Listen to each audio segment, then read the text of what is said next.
বাঙালি দূর দূরান্তে ঘুরতে যেতে খুব ভালোবাসে, তাই বাঙালির প্রিয় ডেস্টিনেশন দীপুদা অর্থাৎ দীঘা, পুরী আর দার্জিলিং।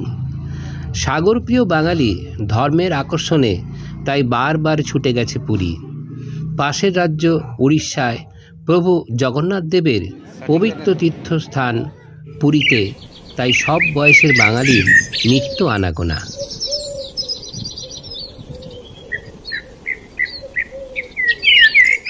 নবারুণ এবার চলেছে তাই পুরী দর্শনে। মূলত বয়স্ক মহিলাদের তীর্থ দর্শনের উদ্দেশ্যে এবারের পুরী ভ্রমণ পুরানো দিনের চলচ্চিত্রের যেন এক নব রূপায়ণ। আমার বান্ধবী আর আমি, আমরা দ্বিতীয় হুগলি সেতুর উপর দিয়ে যাচ্ছি। গাড়িতে করে শালিমার স্টেশনে পৌঁছে গিয়ে সন্ধ্যে 7টার 18409 জগন্নাথ এক্সপ্রেসে চড়ে বসা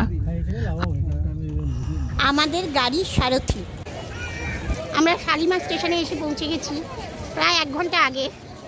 এই যে আমাদের সব, এবার বয়স্ক আছে, মধ্যবয়স্ক আছে, ইয়াং আছে, সবাই আছে। ট্রেন জগন্নাথ এক্সপ্রেস দাঁড়িয়ে আছে, আমরা এখনই উঠবো।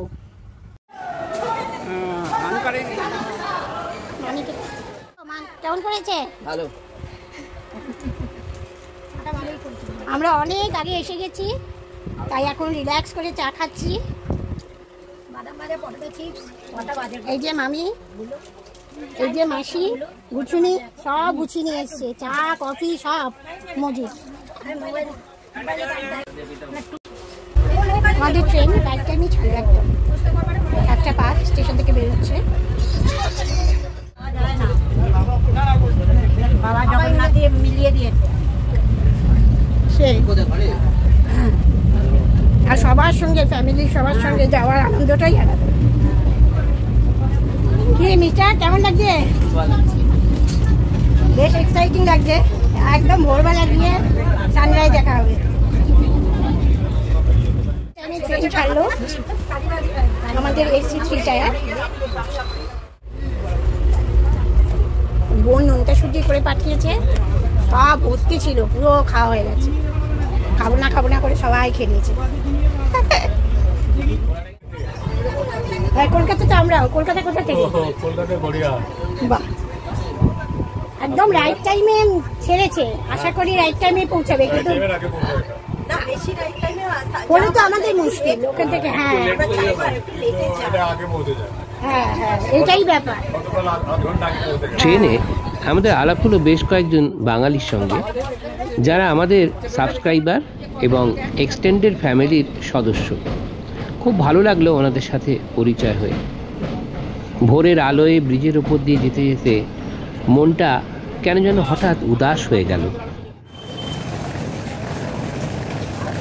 পরদিন ভোর 6টা নাগাদ পুরীতে পৌঁছে ম্যাজিক গাড়ি করে আমরা সোজা চক্রতীর্থে গৌড়ীয় মঠের গোপীনাথ গৌরাঙ্গ মন্দিরে পৌঁছে গেলাম। সকাল সকাল আমরা গৌড়ীয় মঠে এসে গেলাম। আমাদের এই মঠে আসা মূলত বয়স্ক সদস্যদের জন্য। এখানকার মনোমুগ্ধকর শান্ত পরিবেশ সত্যিই খুব সুন্দর ও মনোগ্রাহী। সবথেকে বড় কথা, সমুদ্র এখান থেকে একদম কাছে। খাওয়া দাওয়ার মানও বেশ ভালো। ডবল বেড দুটো আছে, মোটামুটি 5 জন খুব ভালোভাবেই থাকতে পারবে। একটা আলমারি আছে, ড্রেসিং টেবিল আছে, এটা ওয়াশরুম, কিন্তু ভেন্টিলেটার নেই, এক্সস্ট ফ্যানও নেই, গিজারও নেই।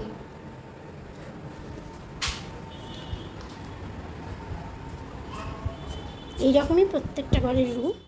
মন্দির থেকে বেরিয়ে আমরা সমুদ্রের দিকে যাচ্ছি। একটু হোটেল আছে, এই জায়গাটা খুব শান্ত। এই ব্যাগগুলো কত ভাই? 20 টাকা। সবই 20 মোটামুটি? সব মোটামুটি কেন 20 টাকা? সব 20 টাকা। এই ব্যাগগুলো কত দাদা? 70 টাকা। 70 টাকা। এই যে ব্যাগগুলো 70 টাকা। এখানে বিচের ওপরই ট্যুর অপারেটরের অফিস আছে। বিচটা দেখুন, চক্রতীর্থের বিচ, শান্ত বিচ। এই দেখুন চমৎকার। হয় না মনের মেয়ে ও আর আমি নামবো, তারপর অবশ্যই থেকে সবাই নামবে। মামিকে নিয়ে এসেছি প্রথমবার, 65 বছর জীবনে এই প্রথম সমুদ্র দর্শন। এত আনন্দ, তার চোখেই যেন আমার আনন্দ লাগছে। এই বয়সে নিজের আনন্দ থেকেও আনন্দটা সবার মধ্যে ভাগ করে নিলে খুব ভালো লাগে। এই সমুদ্রে আমি আসতে পারলাম, এত সুন্দর এক্সপেরিয়েন্স না আর বলেন না। আর এত সুন্দর সমুদ্র, বর্ষার সমুদ্র। শীতে এসছি, গরমে এসছি, কিন্তু বর্ষায় আসিনি। বর্ষার সমুদ্র অপূর্ব।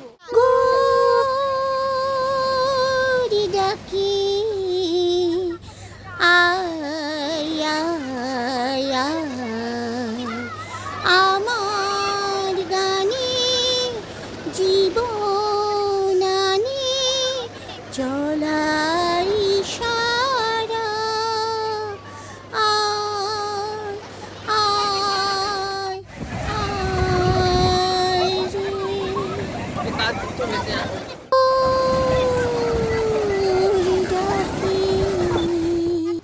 প্রথম সমুদ্র দেখে আমি এখন গোপীনাথ গৌরীয় মন্দিরে এসেছি। আমরা সমুদ্রে চান করলাম, দারুণ সুন্দর লাগলো। সমুদ্র একদম উত্তাল এই সময়। তারপরে আমরা ফ্রেশ হয়ে এসে দেখবো।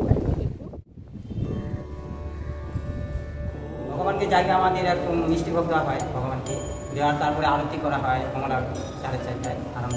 তারপরে মানে কিছুক্ষণ করে আমাদের মন্দির পরিষ্কার করে ভগবানকে সব কিছু আচরণটা করে তারপরে আমরা অর্চন করা হয়, পুজো করা হয়। ভগবানকে পুজো করার পরে তারপরে আমাদের ভোগ লাগানো হয়, বারলো ভোগ লাগানো, মিষ্টি যা হয় লাগানো হয়।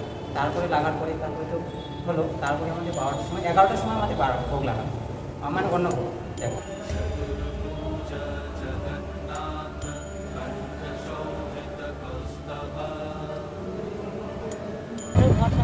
আজ আমরা মন্দিরের পথে যাচ্ছি। একটা টোটো নিয়েছি আমরা, 8 জনের গ্রুপ, 4 জন করে নিয়েছি। রাস্তাটা আপনাকে দেখ,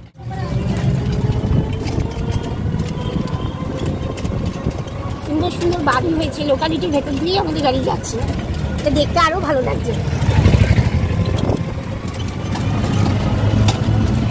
এর পাশে সব বড় বড় শপিং মলের সমস্ত দোকান, ওপরে শপিং মল। জগন্নাথ দর্শন করতে হবে, এক্সাইটেড খুব। আমরা 4টের সময় রওনা দিয়েছি। এই সময়টা ফাঁকা থাকে শুনেছি, এই সময়টাই পুজো দেবো। আর ধ্বজার তোলাটা দেখার খুব ইচ্ছা আছে। মামি তো বারবার আসবে না, তাই মোটামুটি সব কভার করছি যাতে মামি দেখতে পারি। এই যে আমার বান্ধবী, আমার মাসি। বিকেলে মন্দিরে পুজো দিতে গিয়ে আমরা কিন্তু বেকুব বনে গেলাম। এতবার পুরীতে এসেছি এবং প্রভু জগন্নাথ দেবকে দর্শন করেছি, কিন্তু এমন অভিজ্ঞতা এই প্রথম। শুনলাম প্রভু জগন্নাথ দেবের দাড়ি কামানো চলছে, তাই মন্দির 5টা থেকে 4 ঘন্টা বন্ধ থাকবে। আমাদের সব প্ল্যান প্রোগ্রাম ঘেঁটে গেল। আপনাদের কারোর এমন অভিজ্ঞতা হয়ে থাকলে প্লিজ কমেন্ট করে জানাবেন।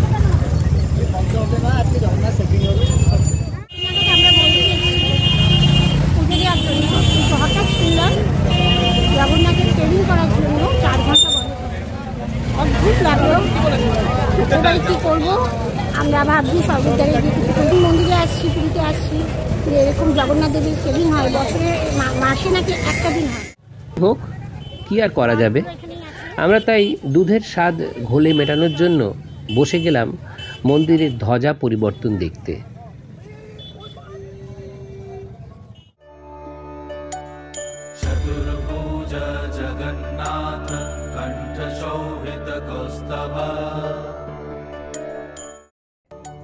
আগেও দেখেছি এবং যতবার দেখি রোমাঞ্চিত হই। অত বিশাল মন্দিরের গায়ে খাঁজগুলিতে পা রেখে কি নিপুণতার সঙ্গে ধ্বজা উত্তোলনকারীরা অবলীলাক্রমে উঠে যাচ্ছেন, দুজন সামনে আর দুজনে পিছনে ফিরে। মন্দিরের মাথায় সুদর্শন চক্র বিরাজমান। যেদিক থেকেই দেখা যাক না কেন এই চক্রকে সবসময় সামনাসামনি সোজাসুজি দেখা যায়। শ্রীকৃষ্ণের হাতের সুদর্শন চক্র প্রভু জগন্নাথ দেবের কাছে দণ্ডরূপে অবস্থান করেন এবং তার রথযাত্রাতেও সামিল হন।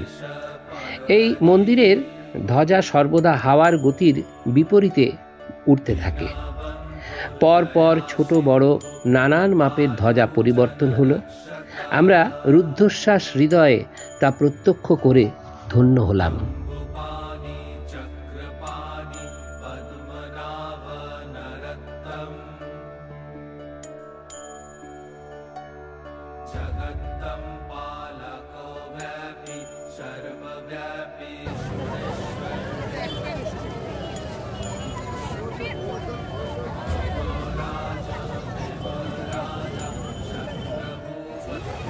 এই সময়টা এত ভালো লাগে।